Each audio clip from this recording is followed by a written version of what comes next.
Top quality और consistent performance के लिए सिर्फ सिल्वर पंप नाम याद रखना। ಇವತ್ತು ಸರ್ಕಾರಿ ನೌಕರಸ್ಥರು ಅದರಲ್ಲೂ ಕೂಡ ಯಾರು ಅವರು ಟ್ರಾನ್ಸ್ಪೋರ್ಟೇಷನ್ದವ್ರು ಇರ್ಬೋದು, ಪೊಲೀಸ್ ಇಲಾಖೆಯವರು ಇರ್ಬೋದು, ಅಥವಾ ನಮ್ಮ ಹೆಲ್ತ್ ಇಲಾಖೆಯವರು ಇರ್ಬೋದು. ನಾವೆಲ್ಲ ನಮಗೆ ರಜೆ ದಿನಗಳಿದ್ದಾವೆ, ಆದರೆ ಅವರಿಗೆ ಹಬ್ಬ ಹರಿದಿನವೂ ಇಲ್ಲ, ರಜೆನೂ ಇಲ್ಲ, ಸಂಡೇನೂ ಇಲ್ಲ. ಅವರು ನಮ್ಮ ಸೇವೆಯನ್ನು, ಜನರ ಸೇವೆಯನ್ನು ಮಾಡುವಂಥ ಸಂದರ್ಭದಲ್ಲಿ ಈ ರೀತಿ ಅವ್ರ ಮೇಲೆ ಕೈ ಮಾಡ್ತಾ ಇರೋದು ಅಕ್ಷಮ್ಯ ಅಪರಾಧ. ಮತ್ತು ಇಲ್ಲಿ ಯಾವುದೇ ವಿವಾದ ಇಲ್ಲಿ ಎಲ್ಲರೂ ಕೂಡ ಚೆನ್ನಾಗಿ ನಾವು ಇದ್ದೀವಿ, ಇನ್ನು ಮುಂದೆನೂ ಕೂಡ ಇದ್ದೀವಿ. ಯಾರು ಕಿಡಿಗೇಡಿಗಳಿದ್ದಾರೆ, ಯಾರು ಈ ಘಟನೆಯಲ್ಲಿ ಯಾರು ತಪ್ಪಿತಸ್ಥರಿದ್ದಾರೆ, ಅವ್ರ ಮೇಲೆ ಶಿಕ್ಷೆ ಆಗೋ ರೀತಿ ನಾವೆಲ್ಲರೂ ಕೂಡ ನೋಡ್ಕೊಳ್ತೀವಿ. ನೋಡಿ, ಅದು ಈಗಾಗಲೇ ತನಿಖೆ ನಡೀತಾ ಇದೆ. ಆದರೆ ನಾವೆಲ್ಲ ಕೇಳದ ಹಾಗೆ, ಯಾಕಂದರೆ ಈಗಾಗಲೇ ಮಾನ್ಯ ಟ್ರಾನ್ಸ್ಪೋರ್ಟ್ ಮಿನಿಸ್ಟ್ರು ಹೇಳಿದ್ರು 90 ಜನ ಇದ್ದರು ಪ್ರಯಾಣಿಕರು ಅಂತ ಹೇಳಿ.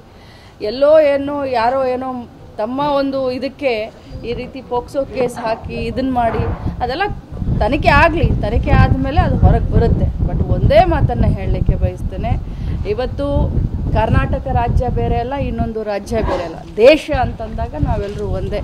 ನಾನು ನಿನ್ನೆ ನೋಡ್ತಾ ಇದ್ದೆ, ಆ ರಾಜ್ಯದ ಜನ ಬಂದು ನಮ್ಮ ಬಸ್ಗಳ ಕಂಡಕ್ಟರ್ಗಳನ್ನ, ಡ್ರೈವರ್ಗಳನ್ನ ಧಮಕಿ ಕೊಡೋದನ್ನೆಲ್ಲ ನೋಡಿದ್ದೀನಿ. ಇದೆಲ್ಲ ನಿಲ್ಲಬೇಕು. ನಾವು ನಮ್ಮ ವೈರಿಗಳು, ನಮ್ಮ ದೇಶದ ವೈರಿಗಳು ಯಾರು, ನಾವೇ ಹೊಡೆದಾಡೋದಲ್ಲ. ಇಲ್ಲಿ ನಾವೆಲ್ಲರೂ ಭಾಳಷ್ಟು ಮೆಚ್ಯೂರ್ಡ್ ಆಗಿ ನಾವು ಬಿಹೇವ್ ಮಾಡಬೇಕಾಗತ್ತೆ. ಈ ಒಂದು ಕ್ಷುಲ್ಲಕ ರೀತಿಯಾಗಿ ಮಾಡೋದು ಬೇಡ. ಎಲ್ಲರಿಗೂ ಎಲ್ಲ ಭಾಷೆ ಅಭಿಮಾನ ಎಲ್ಲರಿಗೂ ಇರುತ್ತೆ. ನಿಮಗೆ ನಿಮ್ಮ ಭಾಷೆ ಮೇಲೆ ಅಭಿಮಾನ ಇದ್ದರೆ ನಮಗೆ ನಮ್ಮ ಭಾಷೆಯ ಮೇಲೆ ಅಭಿಮಾನ ಇದೆ. ಅದಕ್ಕೆ ಇದನ್ನು ಇಲ್ಲಿಗೆ ಮುಗಿಸ್ಬೇಕು. ಕಾನೂನು ಸುವ್ಯವಸ್ಥೆ ತಾವೆಲ್ಲ ನೋಡಿರ್ಬೋದು, ಈಗಾಗಲೇ ಎಲ್ಲಿ ಏನಾದರೂ ಒಂದು ಸ್ವಲ್ಪ ಆದರೂ ಇದ್ರ ಬಗ್ಗೆ ಏನಾದರೂ ಘಟನೆ ನಡೀತಾ ಇದೆಯಾ ಅಂತ ತಾವು ನೋಡಿರಬಹುದು. ಅದನ್ನು ನಾವು ಕಂಟ್ರೋಲ್ ಮಾಡಿದ್ದೀವಿ. ನೋಡಿ, ಕಮಿಷನರ್ ಆಗಿರ್ಬೋದು, DCP ಅವರಾಗಿರ್ಬೋದು, ಭಾಳಷ್ಟು ಅಚ್ಚುಕಟ್ಟಾಗಿ ಇದನ್ನು ನಿಭಾಯಿಸಿದ್ದಾರೆ.